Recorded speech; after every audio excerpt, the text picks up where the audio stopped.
खुलुमबाय खन्थाइखौ आवरायगोन जननी ब्रह्म गामि दोमैलुफुर डिस्ट्रिक्ट सनितपुर आरो बे खन्थाइखौ लिरना दैथायहरदों बिथां सानसुमा स्वर्गियारी गामि बाथौगुरि डिस्ट्रिक्ट बाक्सा। फै दानिया बिथांनि खन्थाइखौ दान्दिसे खोनासंदिनि।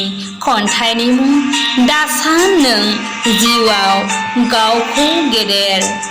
आय' जिउआवलाय नङा रावबो गेदेर, धोनि गोरिब गासैबो समान, नङा रावबो गेदेर नङा रावबो उन्दै।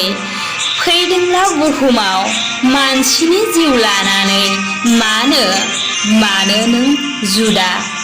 सासेया सासेखौ नायनो हायि, गावजों गाव नांलाय खमलाय बेफोर मानि गेलेनाय? नङा जों गुबुन रावबो नङा, जों बयबो सासे आनान गसाइनिनो फिसा। सानदोंब्ला नों गावखौनो गेदेर होननानै, जोंथि जारौ सानाबो थाखोमागोन दखरसे गोसोम जोमैयाव। सुखुनि साना खारग'गोन दुखुआ साग्लोबगोन। आय' सानोब्ला नों गावखौनो गेदेर होननानै। मानसिनि जिउ थास' बिलाइनि दै बायदि दानो दं दानो गैया। जिउ थासान्दिल' नों आंनि आं नोंनि, जिउ जोबब्लानो आनि थानि।